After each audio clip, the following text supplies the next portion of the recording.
How did I end up no contact with my parents and brother? That's a longer story even than the one I told last time about how we ended up no contact with my in-laws. So I'll share it with you in bits and pieces, and if you want to follow along, you're welcome.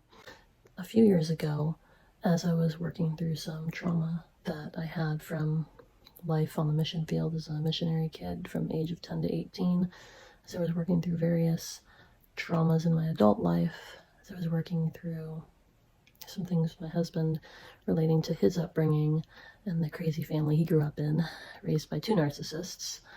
In all of that sorting and counseling and working through my own stuff, I finally came to recognize that I had been sexually abused and sexually assaulted for many years while we were on the mission field.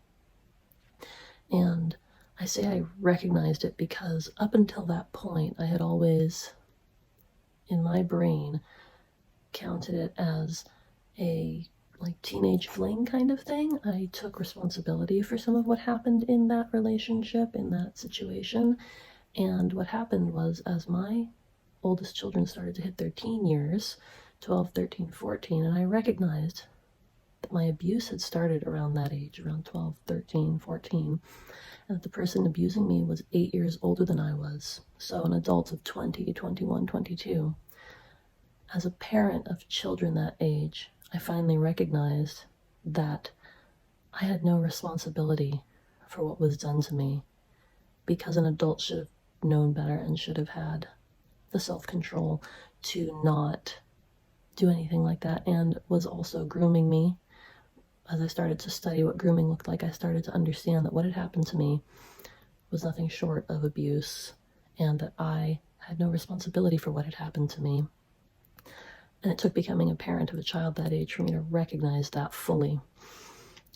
And in the moment when I finally made that connection, it was almost as if it washed over me again, and I was in the moment having it happen again.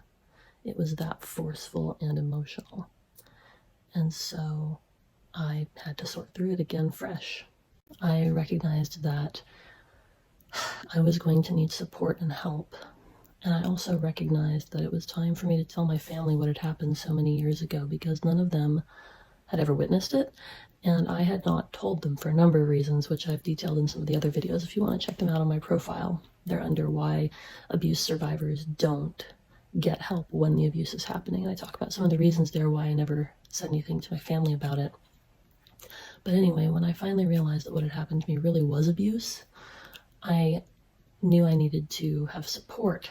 And I've always been a really open person when it comes to talking about my truth, but I haven't been good at asking for what I needed, because I didn't know for a long time. I didn't realize that I could ask for what I needed, and there's a lot of reasons for that too, which I'll go into later probably. But in any case, I made the decision to tell my family. My husband had known for years already. I told him, actually, he was one of the very first people I told about the abuse within a few months of us meeting, and so he already knew about it.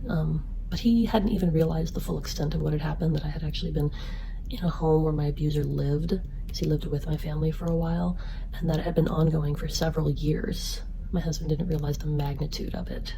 I think when I first explained it to him, he just thought, the way I explained it, which is not unusual, I understand, as I've studied this a little bit, but the way I explained it to him made it sound like it was a single event, which it wasn't. It was multiple events ongoing over several years. But in any case, I realized that I should let my family know. One, because they knew the person involved, but two, because they lived near us and we were probably going to need some help while I took the time I needed to sort through these things. And so I scheduled a time to talk with each of my siblings and their spouse, and with my parents at that time. And so I made these visits where I talked about what had happened and who had been involved, and each couple had a different response, and it was illuminating in hindsight. So I started with, I have two brothers and one sister, so 3 siblings. I'm the oldest, and I started with the older of my 2 brothers because I already knew that he would be the easiest one to talk to. He and I have always connected well and understood each other well. We have similar personalities in some ways, and so we understand each other pretty well. And so I knew it would be easiest to tell him. And so I told him and my sister-in-law, and they were appropriately horrified. Sorry, I don't know how to put that better, but their response was was appropriate and suitable to the gravity of what I shared. And of course, they offered to do anything that I needed help with, and mostly I said no. I really just need to know. I need to like for you to know this because I'm gonna need some time to process this, and I'm not gonna be at capacity for a while. It's gonna take me some time. And they're like, yeah, of course. So moving on. So my parents were traveling at the time. This all kind of came crashing down on me, and so we made an appointment to go over and see them, and my husband Brian came with me for that one. I didn't even feel like I needed him to come with me when I went to talk to the older of my two brothers, because we just have a good relationship, but this time I had my husband come with me, and we told my parents. So I'm telling my parents about how I had lived with someone who was sexually abusing me for several years while we were in Jamaica. He had lived in our house with all of our family, and I'm telling my parents about it because they didn't know it was happening at the time, and it's 20 plus years later I'm telling them finally. But then I remembered that I had told my mom. I had told my mom about 2 years after we moved back from Jamaica, and it was when we were driving somewhere, and I disclosed to her that I'd been abused by this young man who had lived with us. And we were just driving along to go to some place, and she didn't really have a shocked look. She said, I'm really sorry that happened, and I didn't know, and I suspected something was off about the relationship, but I didn't really know for sure. And so, that's why we told him he needed to get his own place at that point, but I didn't know, and I'm really sorry. And she said, I don't think you should tell your dad, because he's just going to be angry, and there's nothing he can do about it. And she asked me if I'd gotten any help, and I said, well, I told a counselor about it once.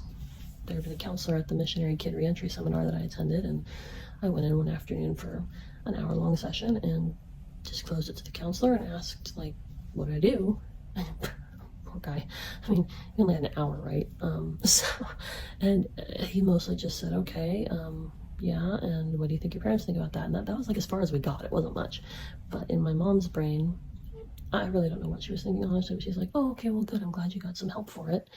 And we kept driving to where we were going, and when we got to where we were going, we just did the thing that we had got. I don't remember where we were going, but anyway, we did the thing we got there to do, and like nothing more was said about it, ever. We didn't stop the car, we didn't like have a hug or anything. It was just like, okay, well, on to the next thing. And it was almost like she forgot about it, but she didn't, because at other points, when it was needful, she would bring it up to help other people who were in similar circumstances. So she hadn't forgot it. So fast forward to now, this is just about 4 years ago now, and I'm telling her and my dad, I'm disclosing to them about this abuse that I suffered for years. Which is not a new revelation for my mom, but for my dad it is. And my mom just pretends like it's the first time she's hearing it. And they both are apologetic. Well, we didn't know, and we're really sorry, and that was really terrible. So I'm telling my family about how I lived through this sexual abuse for many years with someone that they knew. And I'm telling my brother, my second brother now, this is the younger of the two, we'll call him Jay, because I'm not going to mention his actual name on here, but I'm telling him and his wife about it, and of course, the appropriate response of, I'm really sorry that happened to you, that's terrible, and let us know if there's anything we can do. Okay, and for various reasons, I didn't end up getting around to telling my brother-in-law, my sister's husband. My sister knew. She came on me when she happened to come over and run into me at the time when I was just in the middle of grieving the magnitude of this sudden understanding I had come into about the fact that it was abuse and not a teen fling. Anyway, so I didn't end up talking to my brother-in-law for a while later, but I had talked to now both of my brothers and their wives and my parents, and expressed to them that, this was a big deal and I was going to need some time to process, and just letting them know so they could be aware that I might not be myself for a little while, because this is a big deal and I'm going to have to sort through this. And 6 months plus goes by. Not one of them asked me how I was doing with it. Not one of them brought it up. it was as though the conversation had never happened. And I didn't realize it, of course, at the time, because I was just in the middle of my own grief trying to process it all. But I remember when I got to about 6 or 7 months along and realized that none of them had even asked me how I was doing with it, had checked in, had said, hey, how's that going? Aside from the initial, like the next time they saw me after the disclosure, they're like, hey, how you doing? That was it. Like nothing. It was almost as if I had said nothing to them. And that was really painful. But it started to help me realize that something was amiss. And I started to recognize that my mom and my dad, but my mom especially, that I was acting more in a role of her counselor than anything else. She would bring me issues, and it really had been going on for a lot of years, but I started to notice it. And I think it's because I was in a place where I had people who were acting in that capacity for me. I had a counselor, I had a support group, and so I could recognize that that's how she was treating me, but it wasn't reciprocal. I wasn't able to do the same towards her.